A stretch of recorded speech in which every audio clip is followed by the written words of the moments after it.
السلام علیکم ورحمۃ اللہ وبرکاتہ۔ اعوذ باللہ من الشیطان الرجیم،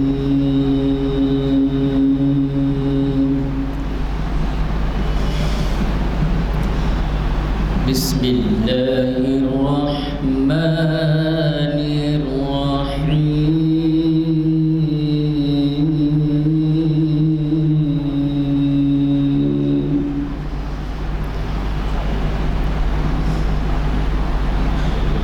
نحن خلقناهم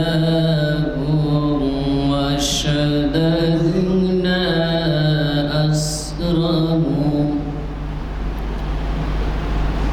وإذا شئنا بدلنا أمثالهم تبديلا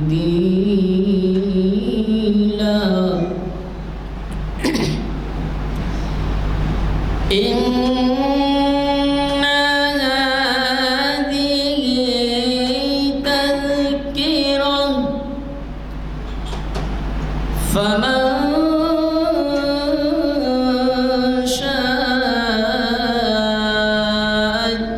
اتخذ إلى ربه سبيلا وما تشاءون إلا أن يشاء الله إن الله كان عليما حكيما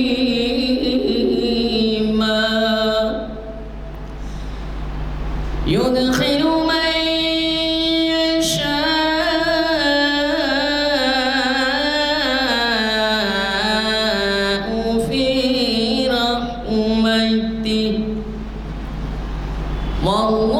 والظالمين أعد لهم عذابا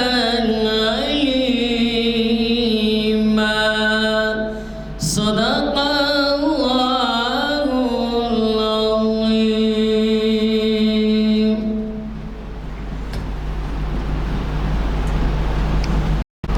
السلام علیکم ورحمۃ اللہ وبرکاتہ۔ آج 2 دسمبر مطابق 17 جمادی الاول بروز ہفتہ بعد نماز عصر مسجد عالیہ گن فاؤنڈری کے کانفرنس ہال میں تاریخ اسلام کا 1025واں لیکچر ہے، جس کو مخاطب کریں گے جناب محمد معیز الدین انجینئر صاحب۔ آج کا عنوان ہے عبادت گاہوں کی حفاظت تاریخ پس منظر میں۔ آج کل کے حساب سے بہت ہی برننگ ایشو ہے یہ، الحمدللہ بہت اچھا ہے، اور مقرر صاحب بھی بہت ہی نوجوان ہیں، نہیں تو اپنے پاس جتنے بھی مقررین تھے کافی الحمدللہ سینئر سپر سینئر بھی تھے رہے ہیں، اور اچھی بات ہے، یہ بہت خوشی کی بات ہے، ہم کو ان کے سننے کا موقع مل رہا ہے۔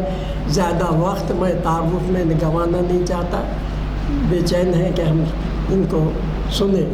میں ادباً گزارش کرتا ہوں معیز الدین صاحب انجینئر سے کہ وہ دائز پر تشریف آئیں اور ہمیں اپنے لیکچر سے مستفید کریں۔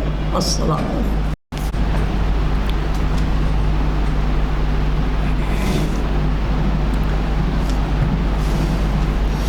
اعوذ باللہ من الشیطان الرجیم، بسم اللہ الرحمن الرحیم۔ نحمدہ ونصلی علی رسولہ الکریم وعلی آلہ وصحبہ اجمعین، اما بعد۔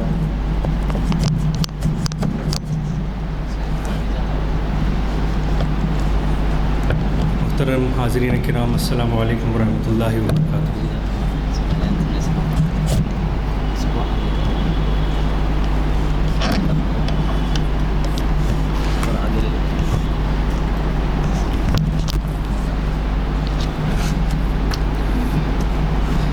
آج کا عنوان عبادت گاہوں کی حفاظت ایک تاریخی پس منظر میں نے اس لیے چنا کیونکہ آج 2 دسمبر ہے اور آج سے 4 دن بعد 6 دسمبر ہے، اور ہم سب جانتے ہیں کہ 1992 6 دسمبر کو کیا ہوا تھا۔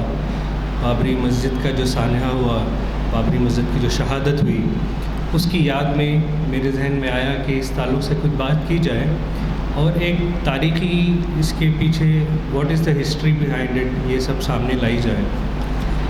اس سے پہلے کہ بابری مسجد کی تاریخ میں آپ کے سامنے اس کے تعلق سے گفتگو کروں، میں چاہوں گا کہ تاریخ کے ان پنوں کو دہراؤں جو اس وقت کے ہیں جب اسلامی حکومت ہندوستان میں ابھی آئی بھی نہیں تھی۔ یہ وہ دور کی بات ہے جب یہاں ہندو راجا مہاراجا ہوا کرتے تھے، اور اس سے پہلے بھی، اور تھوڑا پیچھے جائیں ہم 2000 سال پہلے، تو سب لوگوں نے اشوک سمراٹ کا نام تو سنا ہوگا۔ اشوک سمراٹ اصل میں بدھ مت کا ماننے والا تھا، یہ سب لوگ جانتے ہیں، اور اس نے بہت سارے بدھسٹ اسٹوپاز بنائے تھے۔ ان کی جو عبادت گاہیں ہوتی ہے وہ اسٹوپا کہا جاتا ہے، جو گنبد کی شکل میں ہوتی ہے۔ تاریخ میں آتا ہے کہ کسی راجا نے 84,000 اسٹوپاز کو تباہ کیا۔ یہ کب ہوا؟ یہ اشوک کے بعد جب دوسری ہندو حکومتیں ہندوستان میں اقتدار پر آئیں، تو تاریخ میں ایسے بہت سارے واقعات ملتے ہیں جن سے ان باتوں کا اندازہ ہوتا ہے۔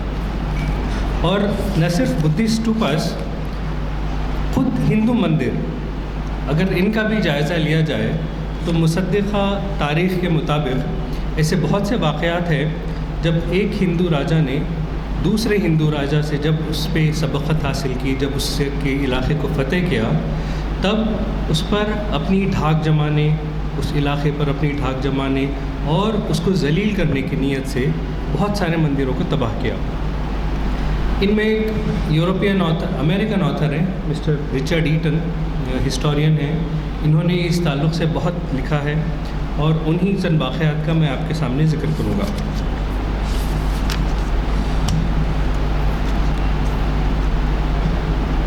اصل میں نے جب اپنی جاب شروع کی تو میرے ساتھ بہت سارے IT کمپنی میں بہت سارے نان مسلم فرینڈس تھے۔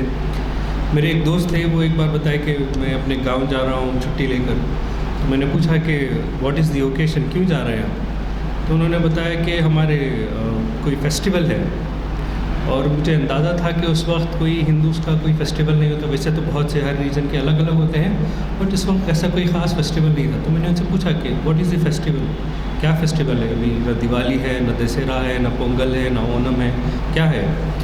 تو انہوں نے بتایا کہ یہ ہمارے فیملی گاڈ ہیں، ان کا فیسٹیول ہے، ہر سال ہم اسی ٹائم پہ کرتے ہیں۔ تو میں نے اور تشویش پوچھا کہ فیملی گاڈ کیا ہوتا ہے، مطلب آپ کے تو میں جانتا ہوں بہت سارے گاڈز ہیں، بٹ فیملی گاڈ کا کانسیپٹ کیا ہے؟ تو انہوں نے بتایا کہ اکثر خاندان کے ان کے جو بڑے ہوتے ہیں، دادا پردادا، جو شاید کوئی اچھی شخصیت تھے یا نامور شخصیت تھے، ان کی یا پھر کوئی اور ان کی فیملی کو اسپیسیفک کوئی خدا ان کو مان کر ان کو بھی وہ بہت اہمیت دیتے ہیں اور ان کی عبادت کرتے ہیں۔ اسی طریقے سے پہلے زمانے میں ہر ریجن کا بھی ایک گاڈ ہوتا تھا، تو جتنی سلطنتیں ہوتی تھیں، چھوٹی ہندو راجا، ان کے بھی اپنے الگ الگ گاڈس ہوتے تھے۔ ان کو یہ راشٹر دیوتا کہتے تھے، اسٹیٹ ڈائٹی جو ان کا ہوتا تھا۔ اور اس وقت مندر ایک صرف عبادت گاہ نہیں تھی، اس کی اہمیت اس سے بہت زیادہ ہوا کرتی تھی، کیونکہ اسٹیٹ پاور اور مندر میں ہمیشہ ایک اچھا ریلیشن ہوتا تھا۔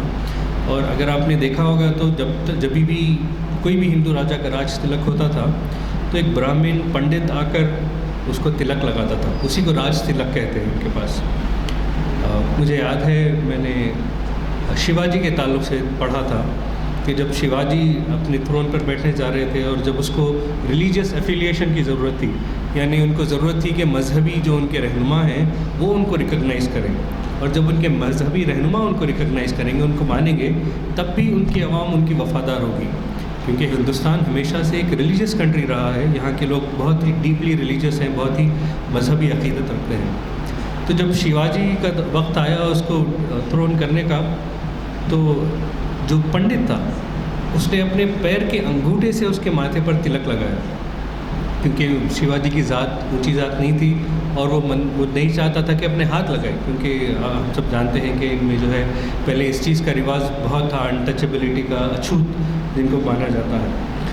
تو اس وجہ سے ہمیشہ سے ریاست کے اقتدار میں راجا جو ہوتے تھے ان کے بیچ اور مندر اور ان کے جو مذہبی رہنما ہوتے تھے ان کے بیچ ایک ہمیشہ گہرا ریلیشن ہوتا تھا، اور یہ اسٹیٹ ڈائٹی جو ان کا جو راشٹر دیوتا ہوتے تھے ان سے راجا کو ان کا یہ بلیف تھا کہ ان سے وہاں کے راجا کو اسپیشل پاورز ملتے تھے جس کے ذریعے وہ حکومت کرتا تھا۔ تو اکثر ایسا ہوتا کہ ایک راجا نے دوسرے راجا کو شکست دی تو وہ جا کر اس کے راجا کو اس کی قوم کو تذلیل کرنے کی نیت سے اس کے مندر کو بھی منہدم کرتا، یا اس کے جو وہاں کے آئیڈلس ہوتے جہاں کی جو مورتیاں ہوتی اس کو ایز اے وار ٹرافی، یعنی وار جیتنے کے بعد ایک ٹرافی کے طور پر لے کر واپس چلے جاتے۔ تو یہ 7ویں century 7th century AD onwards ایسے بہت سارے واقعات ہیں جس کا ذکر آتا ہے جو ہسٹری میں ریکارڈڈ ہے۔ مثال کے طور پر 642 AD 642 AD میں تو یہاں کوئی مسلمان نہیں تھے ہندوستان میں، یہ آج سے 1400 سال پرانی بات ہے۔ پلوا کنگ تھے نرسمہا ورم ون، یہ پلوا کے ایک بادشاہ تھے۔ انہوں نے چالوکیا سے جب انہوں نے چالوکیاس کو ہرایا تو وہاں سے انہوں نے گنیشا کی ایک مورتی لی اور وہ واپس چلے گئے۔ کہاں سے لیا یہ؟ وٹاپی ایک مقام ہے جس کو آج کل بادامی کہتے ہیں، باگل کوٹ کرناٹکا کا جو ڈسٹرکٹ ہے باگل کوٹ وہاں پر آتا ہے، وہاں سے انہوں نے گنیش کا آئیڈل اٹھایا اور اپنے پاس اس کو ایز اے وار ٹرافی لے کے چلے گئے۔ اور اس کے 50 سال بعد چالوکیا نے پھر ان پلوا کنگس کو ہرایا اور وہاں سے گنگا اور جمنا کے جو ہے یہ بھی ان کے دیوی دیوتا ہیں، ان کے مورتی اٹھا کر اپنے پاس لا لیے۔ اسی طرح 8th سینچری میں بنگال کی جو فوج تھی ہندو راجا کی، انہوں نے وشو ویکنٹا ایک اسٹیٹ ڈائٹی تھا، یہ للتا آدتیہ کنگڈم، یہ جو کشمیر کی ایک کنگڈم تھی جہاں ہندو راجا تھے، 8th سینچری کی بات ہے، وہاں تو کبھی کوئی مسلمان تھے نہیں، وہاں کا انہوں نے ٹیمپل کا پورا ڈسٹروائے کر دیا۔ اسی طرح 9th سینچری یعنی 9ویں صدی عیسوی میں راشٹرکوٹا کنگ گووندا III، انہوں نے کانچی پورم، تمل ناڈو کا ایک علاقہ ہے کانچی پورم، پٹا ساری آپ نے سنی ہوگی، وہ بہت ریلیجیس ہے، وہاں کے مندر ہے، وہاں پر قبضہ کیا اور وہاں پر انہوں نے ان کی بدتمیزی کی، بے حرمتی کی۔ 11ویں صدی عیسوی میں کشمیر کے ایک بادشاہ تھے، ان کا نام تھا ہرشا، انہوں نے تو ان تمام حدوں کو پار کر دیا، انہوں نے بتوں کو توڑنے کو ایک انسٹیٹیوشنلائز کر دیا، یعنی انہوں نے ایک عہدہ بنایا اپنی حکومت میں، اس کا نام تھا دیووت پتن نائک۔ دیووت پتن نائک یہ ہندی ورڈ ہے، دیووت کا مطلب دیوی دیوتا، پتن توڑنے والا، نائک ہیرو، یعنی اس کی ذمہ داری یہ تھی کہ جہاں جہاں اس کے ایریا میں سونے اور چاندی کے مورتی ہوتے وہ جاتا ان کو توڑتا اور بادشاہ کے پاس لا کر دیتا۔ تو ایسے کئی سارے واقعات ہم کو تاریخ میں ملتے ہیں جن سے پتہ چلتا ہے کہ مندروں کو ڈسٹروائے کرنا، چاہے وہ لوٹ کے لیے ہو، چاہے وہ اپنے دشمن کو نیچا دکھانے کے لیے ہو، چاہے وہ اپنے پاس ایک وار ٹرافی کی طرح واپس لے جانے کے لیے ہو، یہ ہندوستان میں ایک کامن بات تھی، یہ کوئی نئی بات نہ تھی کہ مسلمانوں کے آنے سے پہلے ہی یہاں پہ اس کا رواج تھا۔ جیسا میں نے آپ سے بتایا ہر اسٹیٹ کا الگ ڈائٹی ہوتا تھا، تو دوسرے اسٹیٹ کے ڈائٹی کو شاید یہ لوگ نہیں مانتے تھے تو ان کی بے حرمتی کرنے میں ان کو کوئی تکلیف بھی نہیں ہوتی تھی۔ اس میں ایک اور واقعہ خود ہمارے گولکنڈے کی آرمی کا آتا ہے۔ 1579 AD 1579 AD میں ایک یہاں پر کس کی حکومت تھی؟ قطب شاہی ڈائنیسٹی سٹارٹ ہو گئی تھی 1579 میں۔ 1579 میں قطب شاہی ڈائنیسٹی کا ایک کمانڈر تھا جس کا نام تھا مرہری راؤ۔ مرہری راؤ جب اپنی فوج کے ساتھ کرشنا ندی کے ساؤتھ سائڈ میں ایک گشت کر رہا تھا تو اسے ایک مندر ملی، وہ تھی ابھولیم ٹیمپل۔ اس نے اس مندر کو توڑا اور اس کی مورتی لے کر قطب شاہی بادشاہ کے پاس آیا اور آ کر بتایا کہ میری وار ٹرافی ہے، میں نے یہاں سے جیت کر لایا۔ اور اس کو توڑنے کی وجہ کیا تھی؟ اس کو توڑنے کی ایک اور وجہ یہ تھی کہ جو ان سے پہلے جو وجے نگرا ڈائنیسٹی تھی اور اس کے ایک بادشاہ تھے کرشن دیو راج،